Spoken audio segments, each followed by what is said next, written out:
Outra vez vos saúdo com a paz do Senhor, com a permissão do nosso pastor José Silva, poder sentar, meus irmãos. A ele, pastor da vossa igreja, nosso pastor, nesta noite estou submetido à sua autoridade, pois é o homem de Deus que aqui colocou para dirigir e ministrar a igreja. E na pessoa dele, saúdo a cada pastor, cada evangelista, cada obreiro que aqui juntos estamos. Na pessoa da minha querida Roseli, saúdo todas as demais irmãs aqui presentes, a todos em conjunto, também as saudações da nossa querida igreja do Aribiri, igreja que Deus nos permite pastorear há 30 anos, completados no recente dia 30 de janeiro passado, graças a Deus. Igreja que comemorou o ano passado o centenário da sua fundação, fundada pelo missionário Daniel Berg, que nos anos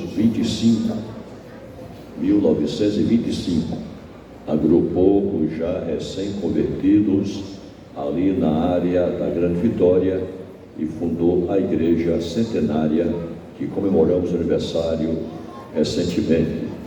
Esta igreja que Deus tem abençoado, ela também patrocinou nos idos dos seus primeiros pastores a extensão desse estado na década de 70, igrejas emancipadas e Deus caminhando porque o Senhor da igreja, amém? Confesso o que aprendi dos meus pastores na minha época de membros. A maior festa da igreja é a ceia do Senhor. É o momento em que significa o único culto, como usamos professar, que Jesus determinou que fizesse. Fazei isto em memória de mim. Amém? E é muito bonito e confortável quando chegamos a um culto como este e encontramos uma igreja bonita, um templo confortável, um povo reunido e Jesus abençoando. Amados, estou 52 anos no ministério, mas meu querido pastor, imagina, mesmo no Aribiri e outras igrejas anteriores que eu pastoreei, me preocupa quando vou pregar. Que é isso, pastor? É verdade, porque o mundo está cheio de discursos por todos os lados e todos os discursandos, mas quando se abre esta palavra, já não é mais um discurso, está submetido ao Senhor e inspirador desta palavra, porque dele expressamos o que daqui extraímos e dependemos da sua misericórdia e orientação do seu Espírito. Abram as vossas Bíblias. Evangelho de Mateus, capítulo 23. Evangelho de Mateus, capítulo 23, versículos 37 ao 38. Jerusalém, Jerusalém, que matas os teus profetas e apedrejas os que te são enviados. Quantas vezes quis eu ajuntar os teus filhos, como a galinha ajunta os seus pintinhos debaixo das asas, e tu não quisestes. Eis que a vossa casa ficará vazia. Pode sentar, meus irmãos. Pastor Quemuel, sim, dia de Santa Ceia, e o senhor traz esse texto, está na palavra de Deus.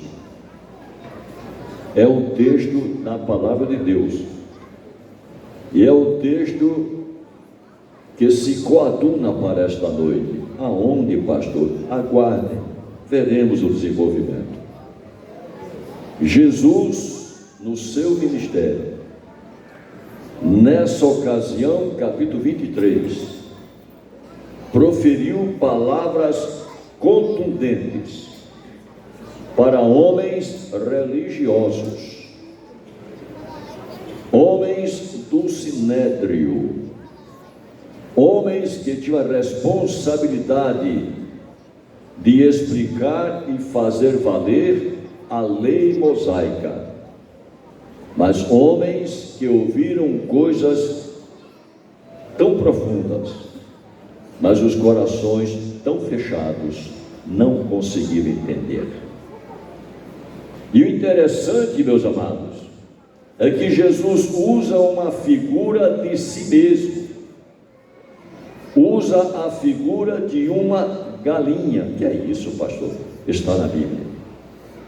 Ele usa a figura de uma galinha, apontando-a para si mesmo, o que nos faz, por dever de aprendizado, buscar na palavra de Deus porque ele usou a figura de uma galinha. Conhecemos Jesus, a principal delas figuras, o cordeiro que foi morto. Conhecemos Jesus, uma outra figura, o valente, o vencedor vitorioso, o leão da tribo de Judá. E outras figuras atinentes a ele, Jesus. Mas esta é a única vez que aparece na Bíblia Sagrada. E se está na palavra de Deus, e por ele Jesus proferida, alguma coisa tem a sua relevância, alguma coisa tem a sua importância. Jesus não falaria coisas que não tivessem o significado, especialmente em se tratando de sua pessoa. Ele mesmo disse, e está escrito por João, no capítulo 5, 39 do livro que leva o seu nome: examinai as Escrituras, porque são elas que de mim testificam, e vós cuidais ter nelas a vida eterna. Aleluia. E alguém pode assim dizer, mas as Escrituras na época de Jesus era apenas o Velho Testamento. Mas a sua palavra foi também de uma visão futura profética, porque mais tarde o apóstolo Paulo escreveu na segunda carta aos Timóteos, lá pelo capítulo 3,16: toda a Escritura é divinamente inspirada. Então nada obsta ou contraria que Jesus, usando esta palavra, se estende a sua explicação por toda a Escritura. Vamos contextualizar. A palavra galinha, é esquisita essa mensagem? Não, irmão, está na palavra de Deus. A palavra galinha talvez seja menos pregado, não estou dizendo que não seja importante a pregar, Deus me colocou no coração. A palavra galinha no Velho Testamento não está especificamente o substantivo referido à ave, mas lá em 1 Reis, no capítulo 4, versículo 23, quando o texto trata, entre outras coisas, do cardápio do rei Salomão e os seus convivas, lá está aves bem tratadas, ou aves cebadas. E os estudiosos que nos ajudam a entender a Bíblia, meu querido e amado irmão, nos explicam que ali estão os galináceos bem tratados. Se há o texto galináceos lá na origem do Velho Testamento, sabemos que galinha faz parte da espécie. Então está explicado que a Bíblia também fala da ave, e Jesus citou a ave. Segunda questão: Jesus é a própria palavra. Aleluia. Está escrito por João, novamente o citando: no princípio era o Verbo, e o Verbo era Deus, e o Verbo estava com Deus. Todas as coisas foram feitas por ele, de maneira que nada do que foi feito sem ele se fez. Amém. Se ele é, e confirmamos a palavra, consequentemente, ele não foi buscar em livros explicações, ele estava dizendo o que já estava na sua palavra. Aleluia! Então não nos assustemos. A expressão substantivo referido à ave, além de bíblica, é algo também que está na Bíblia como um cardápio. Se eu fosse falar do cardápio Salomão, teria alguma explicação também de aplicação. Mas melhor ainda, o apóstolo Paulo, escrevendo a carta aos Romanos, capítulo 15, versículo 4, deixou bem claro: toda a Escritura, tudo que foi escrito, para o meu, para o nosso ensino foi escrito. Então nessa palavra tem algum ensinamento. Na expressão Jesus tem alguma coisa para aprender. E a Santa Ceia, espere um pouquinho, vejamos se chegamos lá. No tempo que o pastor me deu, vou obedecer para o esforço da expressão. Meus amados, no Salmo 91, no versículo 4 que eu vou passar a ler, está assim escrito: ele te cobrirá com as suas penas. Opa, já estamos encontrando explicação no Salmo. Ele te cobrirá com as suas penas. Jesus, quando se dirigiu para aqueles a quem ele pronunciou, foi taxativo quando disse: quantas vezes quis vos juntar debaixo das minhas penas, ou seja, como a galinhas vos juntaram meus pintinhos, debaixo das suas penas estarás seguro. Aleluia. Olha como começa a clarear a relação, Jesus assim se dirigindo como a galinha, e agora o salmista antecipando a palavra de Deus, antecipando o que nós pregamos e cremos, que a Bíblia não é um livro comum, não é de autores diversos falando o que pensa a respeito de filosofias, ideologias ou outras motivações. A Bíblia é a palavra de Deus. Oh, maravilhosa palavra de Deus! Oh, gloriosa palavra de Deus! Oh, inspirada palavra de Deus! E em sendo a palavra de Deus, afirmamos, ela é cristocêntrica. De Gênesis a Apocalipse, sem exagero da afirmação, tudo o que está escrito aponta para Jesus Cristo. O salmista aqui disse: aquele que habita no esconderijo do Altíssimo, à sombra do Onipotente descansará. Esse Jesus que pregamos, esse maravilhoso ser que pregamos, é Deus eterno. Aleluia. É Deus eterno, é o poderoso e eterno Deus, é a segunda pessoa da Trindade, é a quem o salmista está se referindo no texto aqui do Salmo 91. Ele é o nosso esconderijo, ele é o nosso agasalho, ele é o que nos suporta nas nossas realidades vivenciadas e nos submetemos a ele na sua vontade. Ele é aquele que nos protege, nos livrando de todo mal, de toda seta maligna, de toda arma do diabo, de todo ataque dos demônios, de toda a sociedade que aí está pulverizada no pecado, em todo tipo de comportamento, mais simples se é que eu possa falar, ou mais escandaloso, mas em Jesus Ele nos protege e nos livra de todo este mal. Oh, aleluia! Ele nos guarda debaixo de si, na expressão da palavra.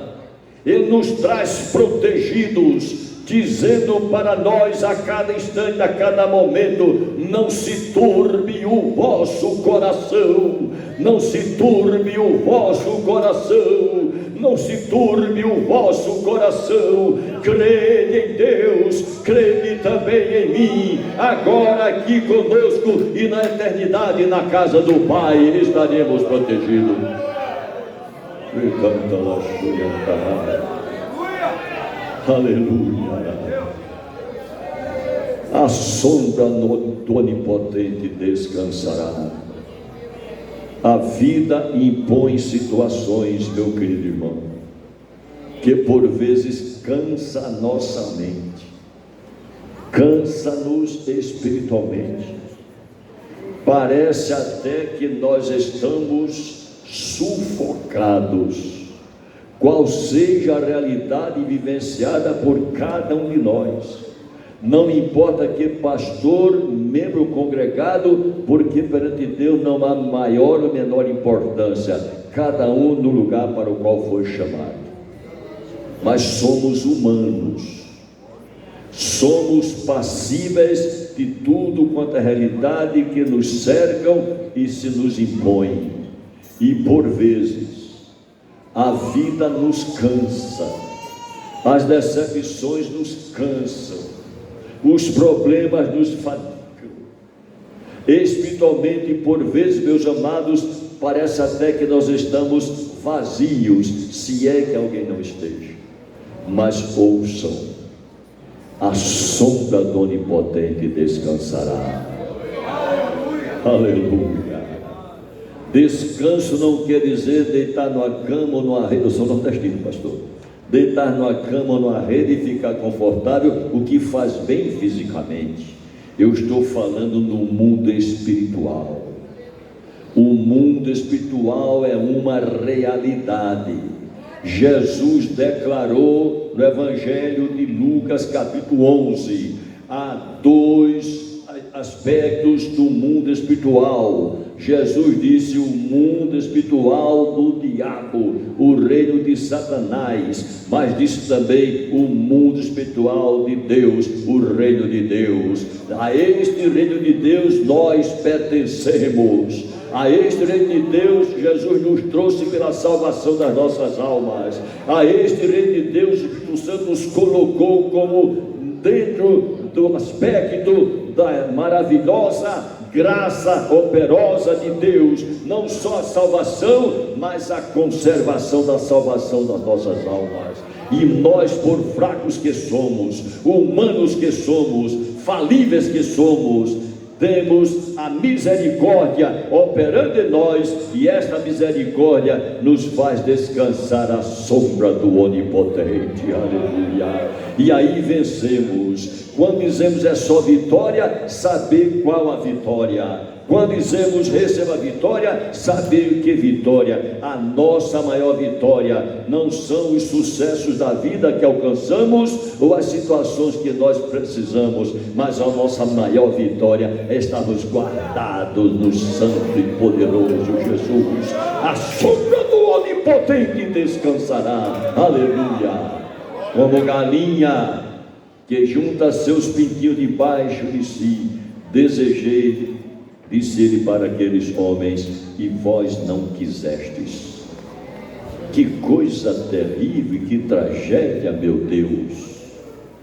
Mas diz mais o salmista: porque ele te livrará do laço do passarinheiro e da peste perniciosa.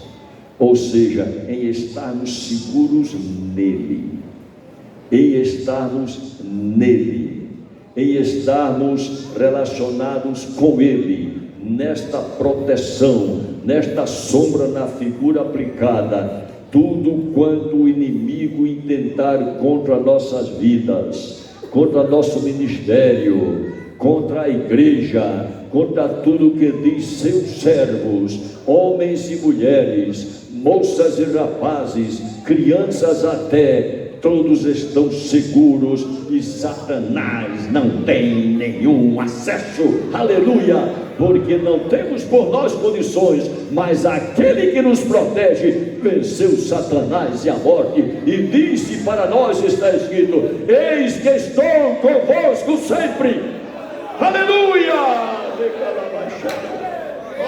aleluia, eis que estou convosco sempre. No trabalho eu estou convosco, no vosso lar eu estou convosco, durante um culto eu estou convosco, na escola eu estou convosco, aonde quer que esteja o crente, fiel a Ele, Ele está conosco, nos protege, a sombra do Onipotente descansará, aleluia. Oh, glorificado seja o nome de Jesus. Alabaxu e cantado. Aleluia, glória a Deus. Mas a outra razão e motivação que nos faz seguro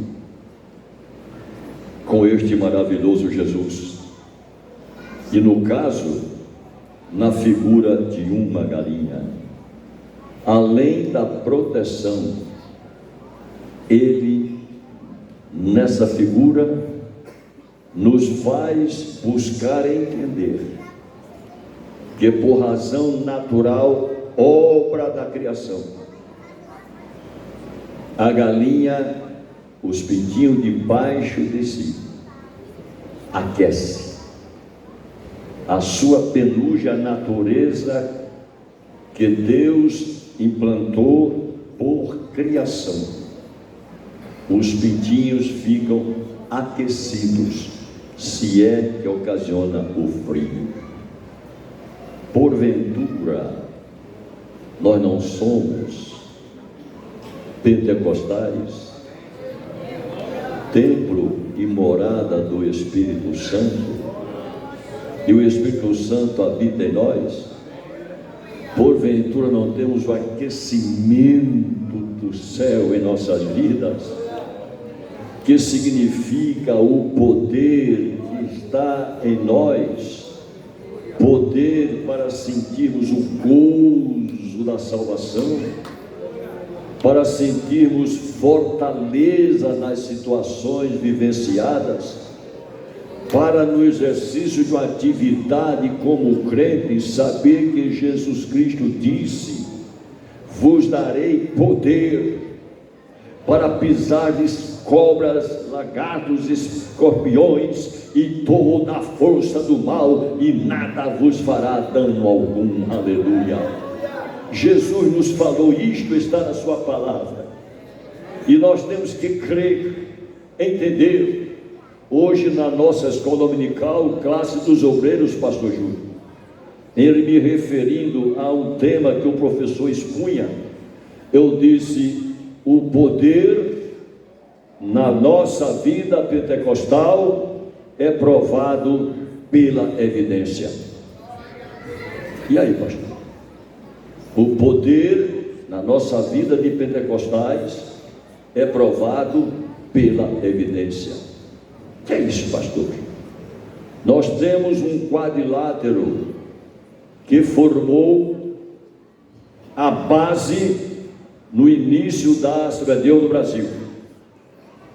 Esse quadrilátero de palavras foram expressados pelos nossos missionários, em especial Daniel Berg e Gunnar Wingre, quem trouxe a lume na dificuldade que tinham com o nosso idioma, mas na possibilidade que Deus lhes dava na sequência dos respectivos ministérios. O quadrilátero formou uma estrutura nas mensagens Brasil afora.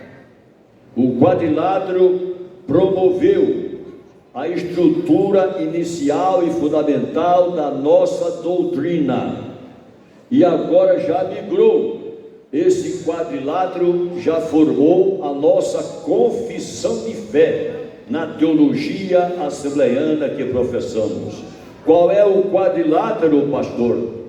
O que eu digo que é uma exposição em palavras do que significa a Assembleia de Deus.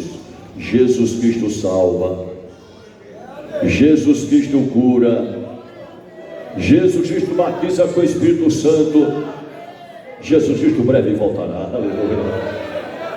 Não podemos fugir deste quadrilátero. Aleluia. Nossas mensagens devem convergir para este quadrilátero, porque esta simples afirmação ecoou por este Brasil em cerca de 30 anos.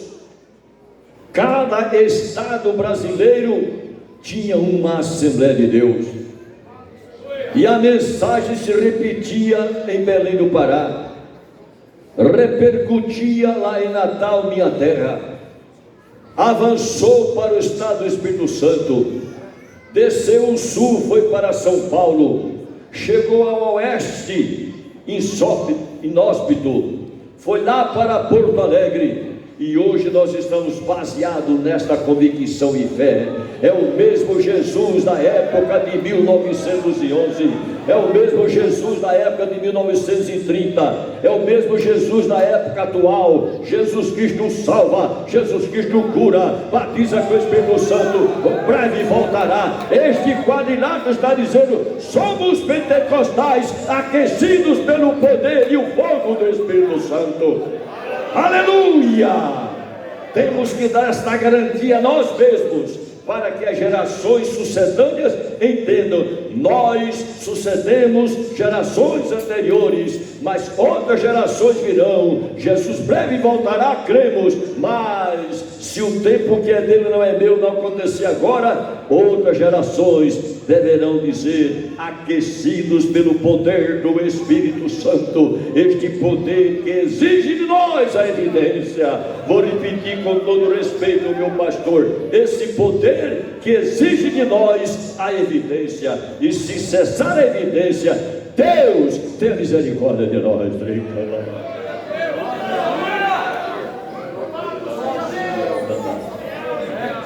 Aleluia. Me perdoe, meu pastor, não quero avançar a respeito do seu pastorado, mas os da Toribiri que aqui estão me conhecem quando conversamos lá na vossa igreja. Me perdoe quem pensa em contrário, não quero ferir sensibilidades, mas congressos não dá crescimento à igreja. São necessários e fazemos. A Ibiri tem congresso, saibam disso. O segundo semestre de cada ano são os congressos dos departamentos. Aqui está a minha querida esposa, a presidente da União Feminina, dos congressos dos departamentos. Tem congresso. Festas eventuais não dão crescimento à igreja. Que é isso, pastor? Não dão. Não dão. Um ou outro que aceita Jesus. Mas o que dá crescimento à igreja é esta palavra. Ela é cristocêntrica. Por isso o apóstolo Paulo exortou Timóteo, seu discípulo, que pregues a palavra, insta a tempo ou fora de tempo. Aleluia. E quando do surgimento da igreja, Atos 2, o texto do capítulo é completo. Estavam reunidos, eram quase 120, desceu sobre eles o Espírito Santo, foram vistas línguas repartidas como que de fogo, um vento impetuoso tomou conta do salão, e há teólogos incrédulos e pregadores que os acompanham, que aquele vento foi uma tempestade, não foi furacão, coisa nenhuma, foi dentro daquele cenáculo. Aleluia! Foi do céu com aquele endereço: todos foram cheios do Espírito Santo, e veio a primeira evidência do que nós professamos, cremos, evidenciamos: falaram línguas estranhas, conforme o Espírito Santo lhes concedia que falassem. Foram aquecidos, me permitam a figura, debaixo do calor daquilo que Jesus falou: como a galinha quis trazer vocês debaixo de mim. Permaneçamos debaixo desta figura de Jesus, e o Espírito Santo, que é o aquecimento em nossas vidas, o fogo do Pentecostes em nossas vidas, as línguas estranhas, os dons espirituais, os milagres, as maravilhas, coisas que a ciência não explica, que a filosofia está longe, que a teologia muito mais, mas que o homem de Deus, a mulher de Deus, o jovem de Deus, a igreja de Deus sente, sabe, vive e evidencia, glorificando o nome de Jesus. Aleluia. Como a galinha junto aos seus pintinhos, eu desejei, disse Jesus para aqueles, mas vós não quisestes. Nós temos livre-arbítrio. Aceitar ou não é uma dependência pessoal. Concordar ou não é uma decisão pessoal. Mergulhar nesta palavra ou não é uma definição pessoal. Mas quando nós tomamos esta decisão, Jesus, Ele se manifesta pelo seu Espírito, pelo poder, e confirma a sua palavra. Ele não nos obriga, tenho certeza que não nos obriga, mas Ele diz: vinde a mim, vinde a mim, vinde a mim. Ele não diz: eu quero que você venha. Ele não fala assim: vinde a mim. Que pena, ele disse para aqueles que representavam o povo judeu da época: vós não quisestes, mas graças a Deus que nós queremos. Graças a Deus que nós queremos. Prova tanto é que nós aceitamos a Ele como Salvador, que inicia um caminho para que nós cheguemos a excelentes situações, e não no todo que Ele tem reservado para nós. O que acontece aqui conosco como servos e servas de Deus, num culto como este, na nossa vida, em qualquer circunstância, eu digo como uma figura, é uma gotinha do celestial. É uma gotinha do celestial. Mas um dia, oh aleluia, nós viveremos a plenitude desta maravilhosa graça, Jesus Cristo, nosso Salvador. Aleluia. Glória seja dada ao seu nome. Encerrando as minhas palavras, agradecendo este momento a Deus, que é o vosso pastor. Malaquias deixou no último capítulo 4 do livro que leva o seu nome, o profeta de Deus. Ele deixou também uma palavra que não é que coincida, mas está diretamente ligada à figura da galinha. Que é isso, pastor? Está aonde, pastor? Vamos lá ver. Capítulo 4 do profeta Malaquias, no versículo 2: mas para você que morreu, parafraseando, mas para vós que temeis o meu nome, palavra de Jesus, Ele é Deus, pelo profeta Malaquias, nascerá o sol da justiça. Agora olha, se não é coincidência, é Bíblia. E salvação trará debaixo das suas, está fraquinho, e salvação trará debaixo das suas, onde está isso? Na Bíblia. Asas, a galinha tem asas. Corrobora com a figura? Com certeza. Debaixo dessas asas estamos protegidos, salvos por Ele, lavados, remidos, purificados, justificados dos nossos pecados. Aleluia. É este Jesus que está aqui nesta noite pelo Espírito Santo. E esta salvação Ele trará debaixo das suas asas, e saireis e crescereis como os bezerros do cevador. Nós somos nutridos numa figura não bizarra, mas bíblica. A Bíblia não tem nada de bizarro. Ouvi meu pastor, um pregador, dizer a certa ocasião, eu fiquei, desculpa o termo nordestino, apaixonado com aquilo.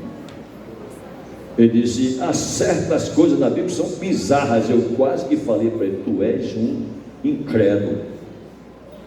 Como que tem coisa bizarra na Bíblia? O professor Júlio Caldeirão.